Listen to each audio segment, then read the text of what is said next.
श्री शिवाय नमस्तुभ्यं। सोमवती अमावस्या सारी अमावस्या से बड़ी होती है, शनिचरी अमावस्या से भी बड़ी होती है सोमवती अमावस्या। तो इस पर गुरुजी कहते हैं सोमवती अमावस्या के दिन आप अवश्य ही एक कार्य जरूर करें। चाहे तो आप तुलसी मैया की परिक्रमा करें या आप पीपल वृक्ष की परिक्रमा करें, पर पीपल वृक्ष की परिक्रमा का बड़ा महत्व है। सोमवती अमावस्या के दिन आप चाहें तो कितनी भी परिक्रमा कर ले। वैसे विधान तो 108 परिक्रमा करने का है, पर आप अपनी समर्थ के अनुसार कितनी भी परिक्रमा लगा सकते हैं। और यदि पीपल का वृक्ष आपको नहीं मिलता है तो ऐसे में आप अपने घर में तुलसी मैया सभी घरों में होती हैं, तो आप तुलसी की परिक्रमा इस दिन ज़रूर से लगाएं। इससे हमारे पितरों का आशीर्वाद प्राप्त होता है। घर में जो कार्य अटके पड़े हुए हैं वह कार्य पूर्ण होते हैं।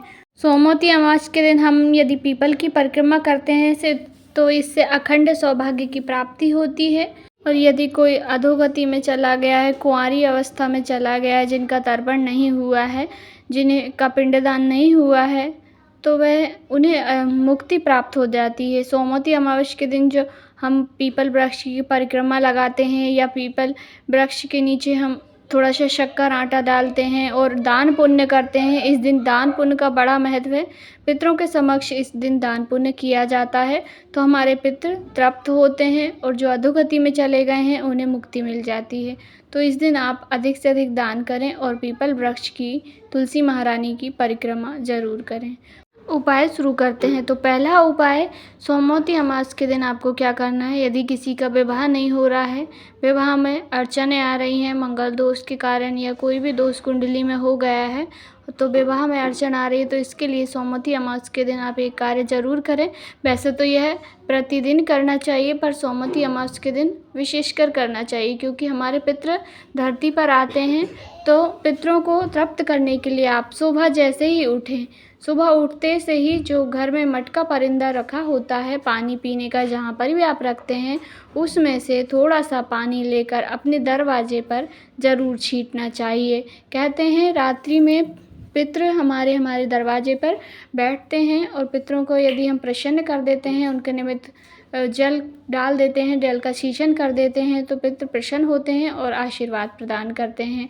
और विवाह आदि मांगलिक कार्यों में जो दोष हो रहे हैं, वह बाधाएं आ रही हैं, वह हमेशा के लिए दूर होती है। और यह संतान प्राप्ति के लिए भी किया जाता है, क्योंकि पितृ यदि प्रसन्न नहीं होते हैं तभी विवाह आदि कार्यों में और संतान प्राप्ति में दिक्कत आती है।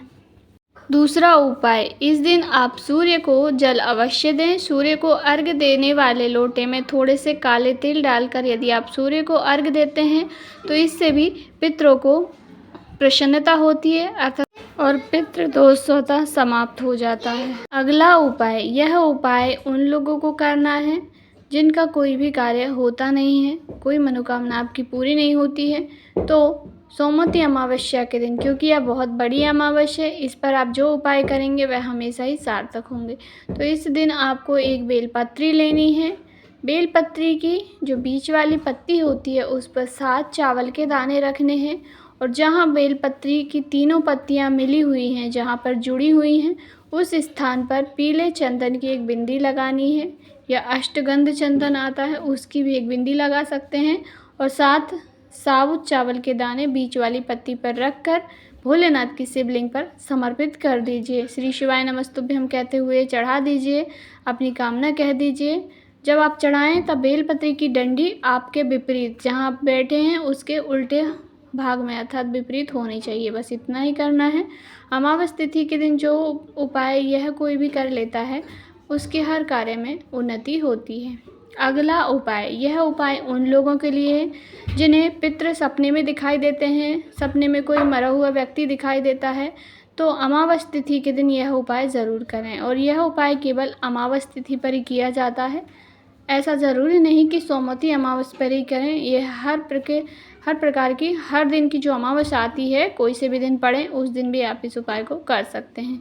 इस उपाय के अंतर्गत थोड़ा सा पीला चंदन या अष्टगंध चंदन लेना है, लेकर जाना है महादेव के मंदिर और इससे आपको 7 बिंदी लगानी है 7 स्थानों पर। बिंदी कहाँ कहाँ लगानी है सुन लीजिए।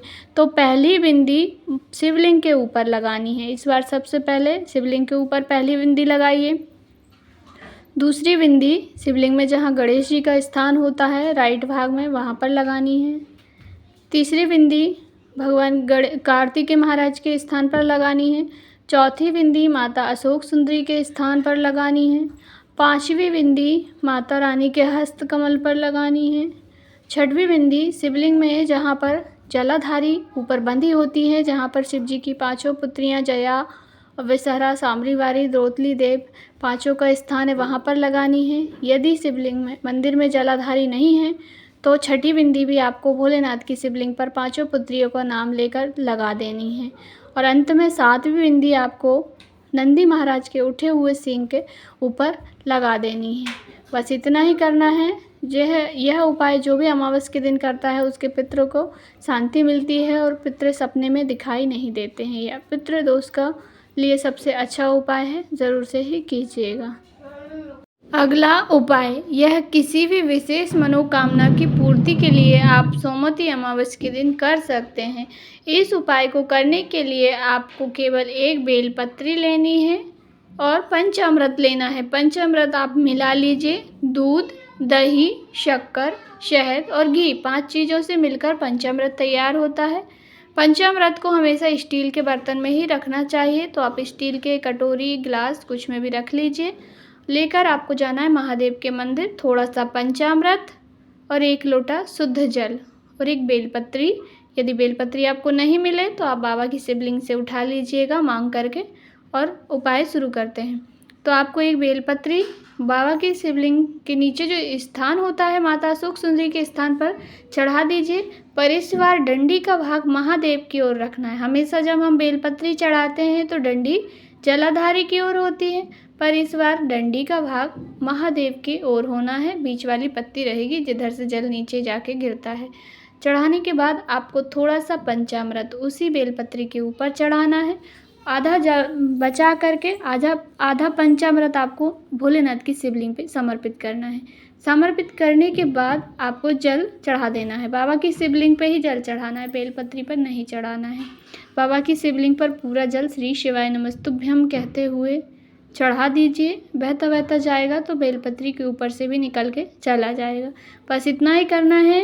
इस उपाय को अमावस के दिन जो करता है उसके अटके कार्य पूर्ण होते हैं। विशेष जो भी मनोकामना की पूर्ति के लिए आप यह उपाय कर रहे हैं वह मनोकामना आपकी पूरी ज़रूर होगी, यह निश्चिंतता है, क्योंकि सोमवार का पावन दिन है और अमावस्या तिथि है। तो आप कुछ विशेष नहीं कर पाएँ तो आज के दिन एक दीपक अपने घर में अवश्य ही जलाएं। शाम के समय प्रदोष काल में पितृ दीपक अपने घर पे जो लगाता है उनके घर में पितरों का आशीर्वाद होता है। तो अमावस के दिन एक दीपक शाम को प्रदोष काल में अपने घर में जो रखा हुआ है मटका परिंदा उसके पास लंबी बत्ती का मुख दक्षिण दिशा की ओर करके ज़रूर से जलाएं। आपके घर में खुशियाँ आएंगी, हर प्रकार की कामनाएं पूर्ण होंगी, घर परिवार सुखी रहेगा। जानकारी आपको थोड़ी सी भी उपयोगी लगी हो तो वीडियो को लाइक ज़रूर करें। हर हर महादेव।